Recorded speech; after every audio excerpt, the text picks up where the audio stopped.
Well, good morning, everyone. How y'all doing today? You're all safe, healthy, good. I want to send my condolences, first of all, to the Americans and people all around the world who have suffered from the loss of loved ones because of this horrible virus. Many Americans, too, are hurting because of the economic challenges. They want to get back to work. I was talking with some friends back in Kansas this week. They're all anxious to get back to the lives they had back in November, December, and I'm confident that we will be able to get them back there just as quickly as we can. I want to talk about what we're doing here at the State Department. We're fighting hard against the virus outbreak that originated in Wuhan, China, and we're working day and night to continue to bring our people home. The count's now some 72,000 Americans from 129 countries that we have returned home to their lives and their families. But as we battle the pandemic, the administration, President Trump, wants to make sure we execute our foreign policy mission. We are very focused on that, even when the virus challenge confronts us all. That's what I'll spend my time talking to you about today. First, our help to stabilize some of the world's most unstable places. In Venezuela, I'm pleased to report that the multilateral effort to restore democracy is continuing to build momentum. I've asked my team to update our plans to reopen the U.S. Embassy in Caracas so that we are ready to go. As soon as Maduro steps aside, I am confident that we will raise that flag again in Caracas. I also want to update the world on the Maduro regime's connection to the Islamic Republic of Iran. Over the last few days, multiple aircraft belonging to Mahan Air have transferred unknown support to the Maduro regime. Birds of a feather. This is the same terrorist airline that Iran used to move weapons and fighters around the Middle East. These flights must stop, and countries should do their part to deny overflights, just as many have already denied landing rights to this sanctioned airline. So focused on Yemen, I commend Saudi Arabia for extending its unilateral ceasefire there now for a month. The Kingdom of Saudi Arabia and the Yemeni government have answered the special envoy's call to lay down their weapons, to stop fighting, focus on defeating the pandemic. I'd ask the Iran-backed Houthis to simply do the same. It's what's required. All parties must facilitate humanitarian access. The Yemeni government and Yemeni government institutions and observe the unity and territorial integrity of Yemen. In Iraq, we're watching closely as Prime Minister-designate Mustafa Kadhimi enters the third week of trying to form his government. The Iraqi people need and deserve a government that frees the country from external intimidation, puts the prosperity of the Iraqi people first, and tackles the major challenges that continue to face Iraq. Iraqi leaders must put aside sectarian quota system and make compromises that lead to government formation for the good of the Iraqi people and for the partnership between the United States and Iraq. The Iraqi government, too, must heed the call from many elements of Iraqi society to bring all armed groups under state control, and we welcome steps that have been taken in the past days in that direction. Moving to a second category, our mission to protect human rights and freedom around the world. I talked about this a little bit last week. We continue to monitor with growing concern Beijing's increasing efforts to interfere with Hong Kong's governance. The erosion of Hong Kong's freedoms is inconsistent with the promises that the Chinese Communist Party itself made under one country, two systems. Any effort to impose draconian national security legislation on Hong Kong would be inconsistent with Beijing's promises and would impact American interest there. Coming back to our hemisphere, we've noticed how the regime in Havana has taken advantage of the COVID-19 pandemic to continue its exploitation of Cuban medical workers. We applaud leaders in Brazil and in Ecuador and Bolivia and other countries which have refused to turn a blind eye to these abuses by the Cuban regime, and ask all countries to do the same, including places like South Africa and Qatar. We must protect our medical workers now more than ever. Governments accepting Cuban doctors must pay them directly. Otherwise, when they pay the regime, they are helping the Cuban government turn a profit on human trafficking. In a third line of effort, we continue to defend American interest in domains of growing importance. I'm pleased to announce we will reopen our consulate in Nuuk, Greenland this summer for the first time since 1953. Its reopening will boost the shared prosperity and security of our friends in Greenland and Denmark and strengthen our partnership with our Arctic allies. It's a statement of America's commitment to the Arctic as non-Arctic states look to exploit the region for their own interests, as I warned of back at the Arctic Council just last year. I mentioned, too, last week, that we're well underway in implementing the provisions of the 2019 NDAA on the 5G Clean Path. I raise this issue again of Clean Path so that Americans know that just as the Trump administration has taken unprecedented action to defend our physical borders, so too are we defending America on cyber frontiers. Simply put, in upcoming 5G networks, mobile data traffic entering American diplomatic systems will be subject to new, stringent requirements if it has transited Huawei equipment. The objective is that untrusted IT vendors will have no access to U.S. State Department systems. We'll follow the letter of the law to ensure that we have a clean path for all 5G network traffic coming into all of our facilities, period. We will keep doing all we can to keep our critical data and our network safe from the Chinese Communist Party. Finally, before I take a handful of questions, an update on our health and humanitarian aid to assist in countries who are working to fight the virus in their nation. Our team recently crushed some data from the Kaiser Family Foundation and a philanthropy called Candid. They found that Americans have devoted nearly $6.5 billion in government and non-government contributions to help countries fight COVID-19. $6.5 billion. This is by far the largest country total in the world, and more than 12 times that of China's combined contributions. I'm especially proud of the work that we've done in the Indo-Pacific region. The United States government has provided more than $32 million in funding to support the COVID-19 response in Pacific Island countries. We're working with the Burmese government, United Nations, NGOs, and others to prevent the spread of COVID-19 in Burma, including among vulnerable populations. And we're working with our friends in Australia, and India, and Japan, New Zealand, the Republic of Korea, and Vietnam to share information and best practices as we begin to move the global economy forward. Our conversations certainly involve global supply chains, keeping them running smoothly and getting our economies back to full strength, and thinking about how we restructure these supply chains to prevent something like this from ever happening again. One example of our work together is with India. It's lifted export bans on critical medical supplies, including pharmaceuticals, used to treat some COVID-19 patients. And a few days ago, I spoke with David Beasley of the World Food Bank. He's executive director. He reminded me that the American people, in their unmatched generosity, supply 42% of the World Food Program's annual resources, which feed nearly 100 million people around the world. We'll continue to help meet the world's food needs as the COVID-19 outbreak disrupts global supply chains around the world. One message I want to make sure and repeat today. If you're wrongfully detaining Americans during this time and they become infected and die of coronavirus, we will hold your government strictly responsible. All wrongfully detained Americans should be released immediately. Morgan, now happy to take a few questions. Go ahead, Christina. Morning, Mr. Secretary. Hi. Speaking of that foreign policy mission, Yes. North Korea, I'd like to ask you what you know about Kim Jong-un's health, but I don't think we'll get much out of you there. So So you're going to have something different. Unless you'd like to prove me wrong. Happy to take whatever you know. But I'd like to ask you, as somebody who has a lot of knowledge of both the leader and the country, North Korea, I'm wondering if you think North Korea would be safer or more dangerous without Kim Jong-un in charge. And I'm also wondering, is the U.S. making plans for what would happen if he dies or is no longer in place as the president of that country? Thank you. So I don't have anything to add to the status of Chairman Kim. I think the president commented on it yesterday. You know, we did have a chance to interact with a number of North Koreans on our various trips, the ones that I took along with my team, and then when the president traveled there to meet with Chairman Kim and his team as well. So we've had a chance to meet Chairman Kim's sister and some of the other leaders there as well.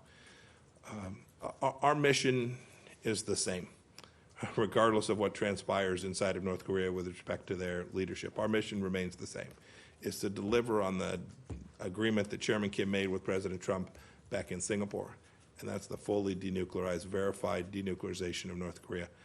We are still hopeful that we'll find a path to negotiate that solution to get the outcome that good for the American people, good for the North Korean people, and the whole world. Our mission simply won't change no matter what should transpire there. But does that mission get harder if he's no longer there? Well, there's a lot of work to do on it.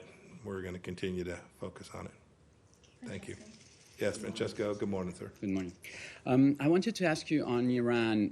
You're asking the UN Security Council to renew the arms embargo on Iran.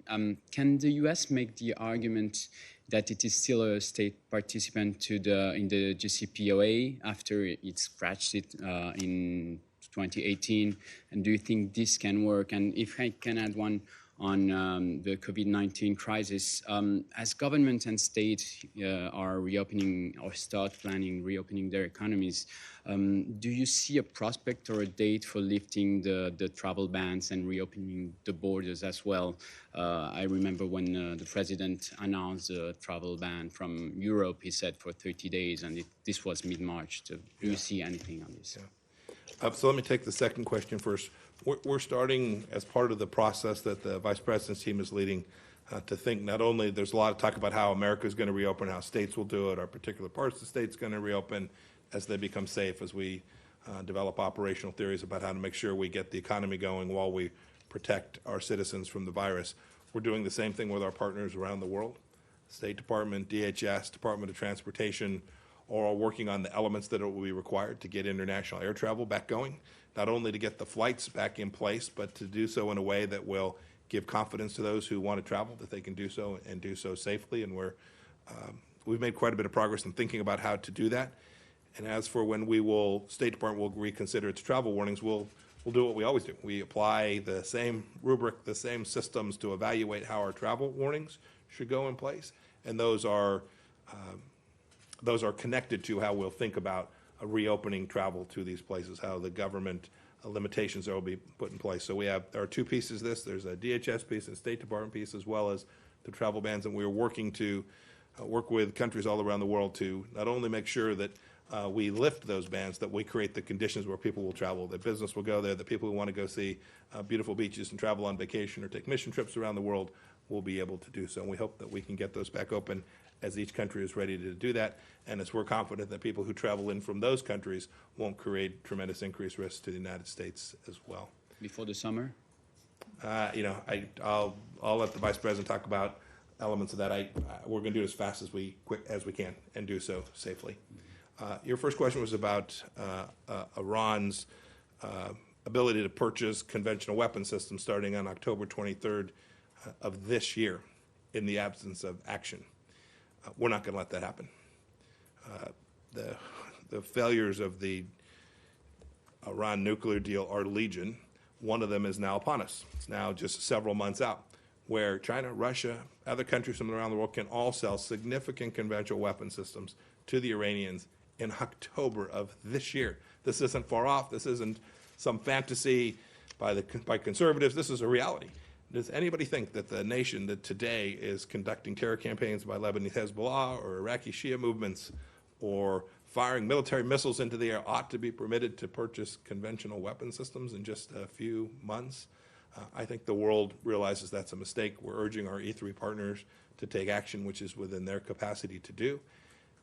We'll work with the UN Security Council to extend that prohibition on those arms sales. And then in the event we can't get anyone else to act, the United States is evaluating every possibility about how we might do that. And I'm not trying to be too clever by half. Your question was about us as a participant. The UN Security Council Resolution 2231 is very clear. We don't have to declare ourselves a participant. UN Security Council Resolution 2231 is unambiguous. Where the United States is a participant in the UN security, it's just there in the language. There's nothing magic about this. There's no fancy. Someone suggested this is fancy lawyering. It's just reading. It's unambiguous, and the rights that accrue to participants under UN Security Council resolution are fully available to all those participants. And we are gonna make sure that come October of this year, the Iranians aren't able to buy conventional weapons. That they would be, given what President Obama and Vice President Biden delivered to the world in that terrible deal. Nick. Secretary, thank you very much for doing this.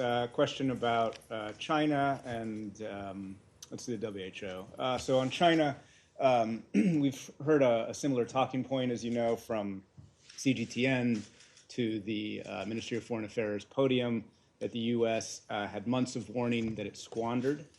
We noticed a new tweet from MOFA that suggests the U.S. is engaged in a conspiracy. So could you tell us, is the rhetorical ceasefire, as we've been talking about, that the president declared over? And on WHO, you've been criticized on the freeze. Number 2 funder of WHO, Bill Gates, has criticized it. China, as you know, has inserted more money. WHO does things that no one else does around the world, as you know, measles campaigns, for example. Are you concerned at all that the freeze will reduce influence over the WHO and reduce your ability to conduct the reforms that you're looking at? So your first question, what we do is speak the truth about risks to the American people. Our mission set at the State Department is to protect the American people from threats around the world. So the information we provide about where this virus began in Wuhan is just data. You suggested that the Chinese MFA and CGTN and other Chinese media outlets are saying the same thing. I'll leave it at that. Suffice it to say is that when countries engage in disinformation, it creates risk. The Chinese Communist Party tells us they want to be our partners, they want to be transparent. We need partners we can rely on, that when they tell us something, it is accurate and that we don't think they're hiding anything. Look, we still haven't gained access, the world hasn't gained access to the WIV, the Virology Institute there.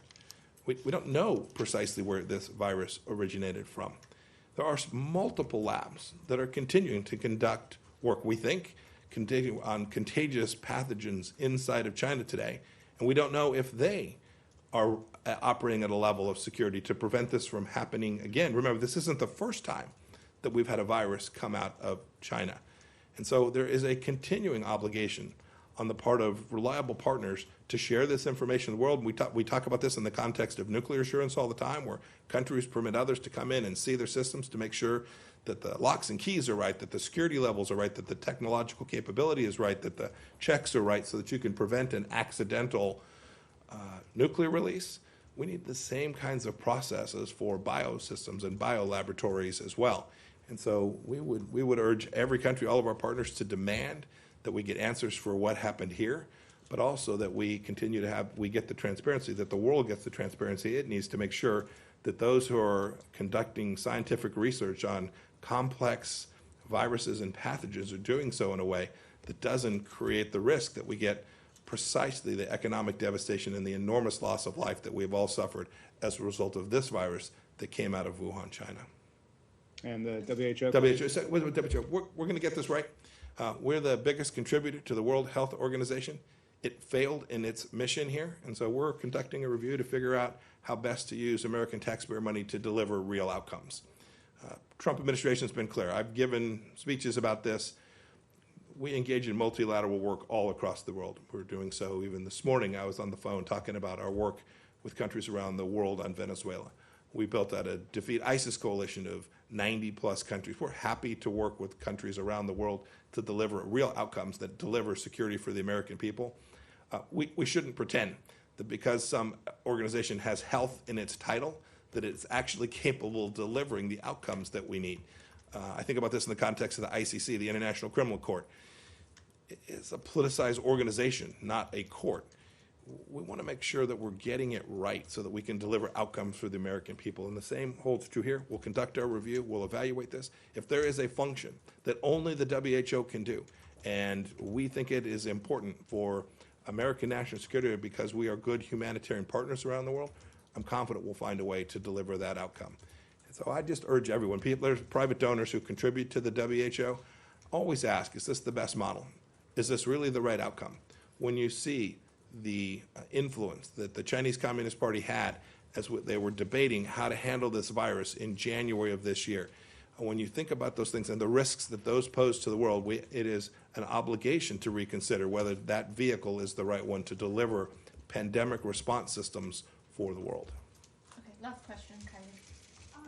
I'm just wondering, Good morning, Kylie. given the reliance on China when it comes to medical supplies and that supply chain, which obviously those supplies are desperately needed in the U.S. right now, does the Trump administration have to wait until this healthcare crisis in the United States is over before you can actually talk about the specifics of inflicting a price on China, as you have repeatedly said this administration will do?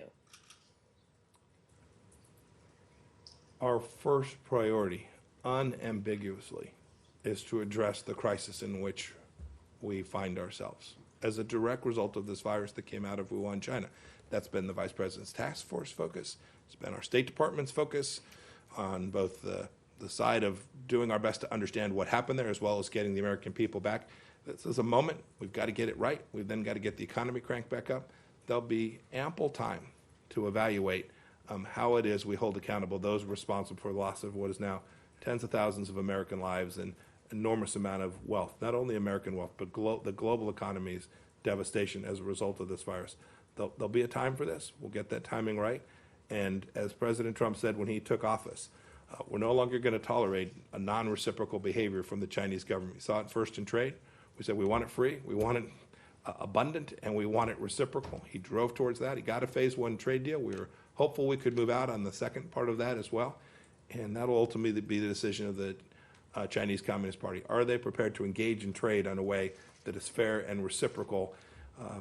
The last thing I'll say is, overnight I saw comments from the Chinese Foreign Ministry talking about a coercive activity with respect to Australia, who had the temerity to ask for an investigation. Who in the world wouldn't want an investigation of how this happened to the world? I assume the people of China, they're good people. There's doctors, scientists there. Imagine if those scientists and doctors were working in our system, in a free system where you put hypothesis forward and it was challenged, but you had the freedom to talk and publish papers and others could comment. And this is what democracies do best. The solution to this crisis will come from freedom-loving people around the world. I'm very confident of that. Authoritarian regimes are poorly designed to deal with the kind of crisis that this pandemic has engendered. Democracies where we're free to critique and comment, and you can ask the Secretary of State a hard question. These are the kinds of places where scientists and freedom and thought and journalists can all operate freely. These are the societies that will deliver the right outcome. Will deliver the therapeutics, will deliver the vaccines, will get the right outcome to get our economies back going again. I'm highly confident of that. This is where we see the true benefit of freedom and liberty. And in the days and weeks and months ahead, I am confident that the world will see that as well. Can I ask you Thanks, one question everybody. about the Thanks for Chinese being with me labs? this morning. Everybody have a good day.